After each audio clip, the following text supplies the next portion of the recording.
All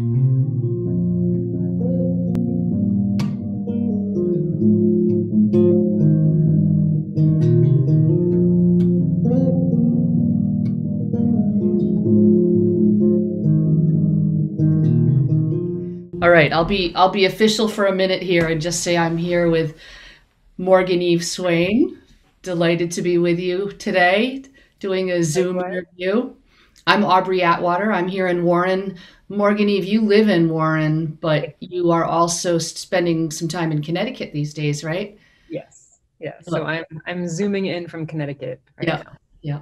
Well, I have a lot of questions I can ask you. I mean, that this whole program is going to be boiled down to 15 minutes or so, but it's kind of a nice opportunity just you and me to visit. And it was also a nice opportunity for me as a performing artist to explore your work Hmm. because I think a lot of us don't always have time to do that. And True. I don't go to a lot of stuff over the years. Even now, I'm doing a lot of work on Zoom, and people say, "Oh, did you check out that concert on Zoom?" I'm like, "No," because I'm doing so much of my own stuff. I'm the same way. Yeah. Totally. Yeah. Have you been doing virtual work during the pandemic shutdown months? Not a ton really. I've done a couple of like interviewee things. And I've been doing some remote studio work, which has been really great. I wish there were more of it. If you know anybody who wants a fiddle player or a bass player or a vocalist for anything, let me know. Okay. But yeah, I mean that stuff's been great. I'm so thankful that we have, the technology now to be doing that. But otherwise I'm kind of just holed up here in the barn, just doing my own thing. You just mentioned that you play viola, you sing, and I think one of the things that kind of cracked me up when I was watching you in different videos on YouTube, you kept popping up playing instruments you didn't even mention you play, which I loved that. So as far as I know, you play a Mm. lot of bowed strings like violin, viola, stand up bass. Do you play cello as well? Sort of. I mean, I have one and I utilize it when I need to. I don't call myself a cellist though, because I'm self-taught and Yeah. I don't know what I'm doing. I figure if you can bow those other instruments, it's probably not a huge Yeah. stretch to play the cello. Yeah. And then I noticed you play ukulele and guitar, and you sing, of course. Did I leave any instruments out? I don't think so. I think that's it. That's great. So and your different websites say things like recording artist, session musician, touring artist, Mhm. and you also restore and repair violins and bows. Yeah. Yeah. So it seems like a lot of self-employed artists, you have your finger in a lot of pies, so to Yeah. Of speak. course. Of Yeah. course. They all have strings though. What have you been doing with yourself creatively, artistically in the last year? Um, well, I actually applied for an MFA program in creative writing, um, which, you know, so my husband Dave passed away in 2014, and very quickly, writing, my relationship to writing is very similar to my relationship to music, which is that it's just this thing that I've always done and completely taken for granted. And after he passed away, I was just like drawn to writing, and a lot of it was clearly writing through grief and working through this impossible emotional state that I found myself in, um, and also this like need to preserve everything that happened, our relationship when it existed, and also the end of his life. Um, so I just like started writing feverishly, and at some point decided that I really wanted this to be a memoir, and you know publish it and do it properly. um, so anyway, so in October I decided that I should go for my MFA in writing, so because I have no idea what the writing world is like. I could publish this thing and sell it to, Brownbird fans and call it a day, but I would really love to do it bigger than that. So anyway, so I applied to this MFA program in Vermont, and they squeezed me into the winter session. And so now I'm 1 month into being a student again. Wow. And it's awesome. I love this so far. That is thrilling. Yeah. I did well, so I did read about how after your husband died in 2014, and to the viewers out there, that was David Lamb, and the two of you made the duo of Brown Bird, which became wildly successful. It was a very successful group, a band. I noticed on YouTube that one of your videos had 2 million hits, Wow. more than that, 2.3 million.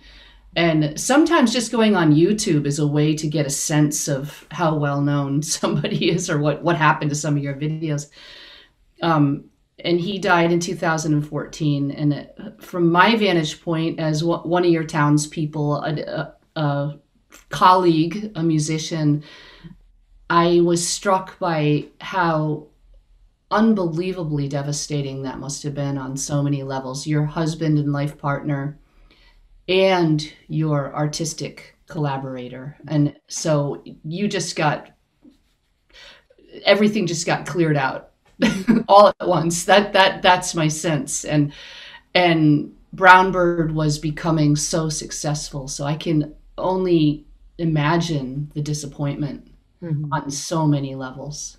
That, and then you created a new group out of that, and a beautiful group called, tell me if I'm saying this right, The Huntress and Holder of Hands. Correct. And I will have you speak in a minute. My impressions and my sense from watching some of the videos and listening to the beautiful music and the writing, the really dense and emotional writing, and the strong, a lot of women, a lot of strong women, a lot of strong performers, and the sense of rising out of the ashes, or any number of metaphors. And I did read that you started writing songs literally a month after David died. Yeah. And that you weren't really sure whether you would write songs, that he was more of the main songwriter and things like that. And I listened to Borealis. I listened to, is it Creatures in Flight? Yeah. And I watched that video, and that just so compelling and so beautiful. And the more you learn about your personal story, your creative story, and then you watch those, you get a really strong sense of the grief, the resilience, and the honesty. So, I didn't know if you wanted to speak any more about the evolution of going from Brown Bird to loss and devastation to The Huntress. Yeah, I mean, Brown Bird was, Dave was the love of my life. Like, absolutely. And, music, my relationship with music before him was very, very taken for granted. And, I started playing violin when I was 3 years old, and it was just always this thing that I did, and it wasn't something that I consciously thought about as far as like, this is how I'm going to make my living, or like, this is the thing that makes me special. It was just this thing that I did that, doesn't everybody do this? And, when Dave and I met, I had written a couple of songs, but I certainly didn't have any intention to become a songwriter or to consider myself a songwriter. And I didn't really, I didn't go around saying I'm a musician. I just was one, whereas now that's my identity, and I own that now. But without Dave, I don't think that I would have done that. When I met him when I was 23.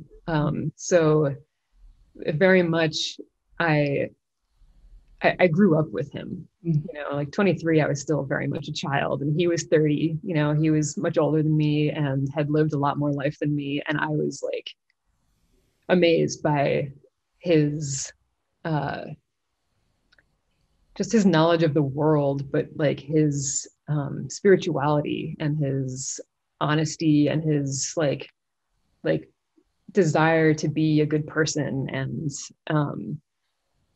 he really just changed how I saw the world. And after, you know, Brownbird was like just the best thing in the world to me. Like the fact that I was playing music with this person that I was completely in love with and who I respected so much. And for that to be our entire life. You know, we were on the road most of the time, and we were hardly ever people in Warren don't even know Dave because we were just not around, you know, like people's never met him. I don't know if I ever did. Yeah, I don't remember meeting him. We were just never home. But it was such an amazing life. And I hadn't traveled nearly as much as I did with Brownbird. You know, we went all over the States multiple times. We went to Europe, we went to Brazil. And it was easy for me to believe in it because I viewed it as Dave's thing, and it was this thing that I had the honor of being part of. And as our relationship evolved, I became more and more, you know, involved in the writing process and stuff like that. But I always very much viewed it as his thing. So after he passed away, I was like, you know, it feels, in retrospect, it feels like there was like a moment where I was like, okay, like I'm either going to become somebody else and like walk away from this entire life that I've had and be somebody else, or I'm going to honor this life that I had and make sure that it keeps going, which is what I chose to do. And writing Under the Huntress was like, still is this like challenge for me of like, am I any good? Am I, you know, like, do I know what I'm doing? And, you know, I'm more comfortable now being the front person, but, you know, 4 years ago, I did not want to be the leader of a band, you know? But I just felt very strongly that Dave would have been pissed off if I hadn't done it. You know, I think he would be like, what are you doing? Like, get out there. You are supposed to be doing this. So yeah. Wow. Yeah. It's interesting how our relationships live on with the people we've lost. Yeah. That in that sense, your relationship lives on. It's so deeply sad and disappointing what happened. And then to see what you did is very beautiful, very cool. And it speaks of a beautiful strength and talent. And the title of The Huntress and Holder of Hands comes from a 46-second song that David wrote called Avalon. Yeah.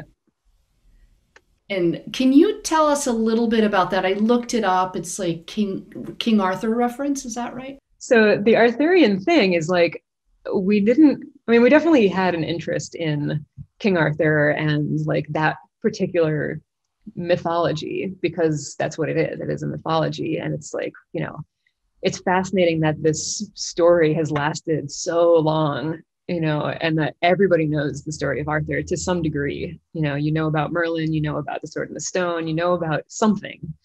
And I don't know what possessed him to write that particular song so specifically not about Arthur, but using that mythology. Avalon is the place where Arthur goes to recuperate from his wounds. Oh, yeah.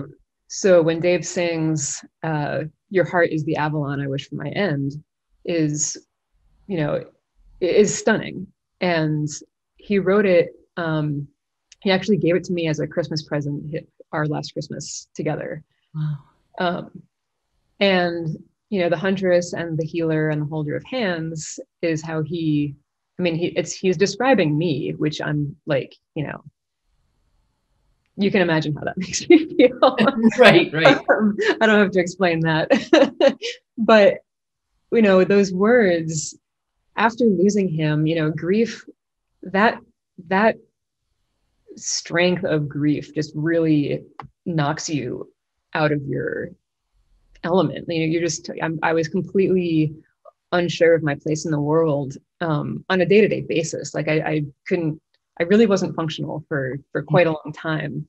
And when I started kind of climbing out of it a little more, those words kept ringing in my head. Like you believed that I was this person, so she must still be there somewhere. So I've got to crawl out of this and get there again. So anyway, writing music under the Huntress and Holder of Hands just became that kind of reminder to myself to do that. What song or part of your work or particular project are you most proud of, or are you most in love with right now? Hmm. After Dave passed away, I released our last record as Brownbird, which is, I'm very proud of Avalon, the Huntress and Holder of Hands first record. I'm very proud of it. But Access Mundi was Brownbird's last record, and I've always been worried because we never had a chance to tour on it, obviously. I've always been worried that it's not being listened to, and it's one of the albums that I am like absolutely most proud of. Not only because I did it, like, we had that it's recorded with demos that he and I had been doing. And after he passed away, I recorded all of my parts properly and used all of his demos. And Seth Manchester at Machines with Magnets engineered everything. And, and we were like in the thick of it. Like Seth came over to my house in Warren, and we just like drank whiskey and recorded this album. We were just like in this. But that record to me, represents like our kind of victory record. Like, even though Dave passed away, like this record was like the culmination of us working together and, really collaborating and like really evolving from where we started as Brownbird to where we ended up. And yeah, it's an album that I listen to it when I go running. Wow. Yeah, I just feel like it's a really strong, to me, it's very strong. It's, even though it sounds unfinished because we're using demos, but I'm very, very proud of it. What a story. That's there's so many parts to your story that are just amazing. But yeah, it just represents this, I don't know, that's Dave's Phoenix record to me. Avalon is mine, Access Mundi is his. Interesting. Is it like hanging out with him a little bit, or like being Yeah. with him? Yeah. Absolutely. That's really interesting. Those are really great stories, and I can only begin to imagine that all the gamut of emotions and stresses or exhaustion or any number of things that it might have been like to produce those projects in those as you went through various phases of your grief. Yeah, they're I don't know, they were all necessary. Yeah. I was always writing from this very deep personal place of grief, but with this sense that grief is a very shared thing, even though it's also the most isolating thing you can experience. We're all experiencing grief if we're willing to, talk to each other about it. Yeah. I want to be able to like put that out into the world because I know that I'm not the only one. Right. Like this is happening all the time, and people don't want to talk about it, and people don't want to hear about it because it's scary and it's sad. Yeah. But it's also beautiful, and it's it's just this thing that I want to be able to speak about. Yeah. Now, well, thank you for talking to me today. Yeah, thank you. Very, very. I have the chance to finally talk to you. No, I know. I was so glad I saw you at Dennis McCartan's Yeah, studio that day, and we got a little bit acquainted that day. That's why I jumped on the chance to do this, and I hope we bump into each other in Warren yeah, sometime. me too. All right.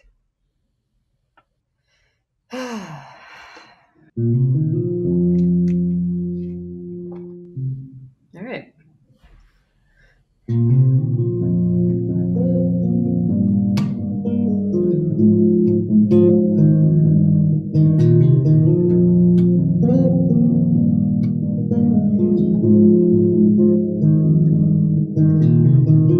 Got tight ends like snakes around prey.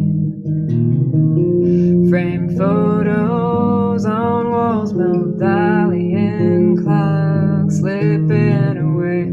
A fire still leaves behind my eyes, but I don't remember, I don't remember, I don't remember.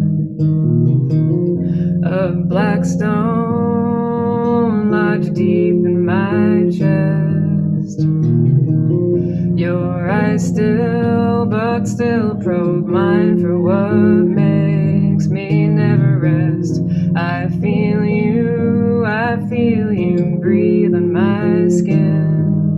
But then I don't remember, I don't remember, I don't remember. And the voice you throw is the voice of animal. And the source relayed is a force invisible. It resides in a field free of time and the singular, but becomes one in the world of the physical.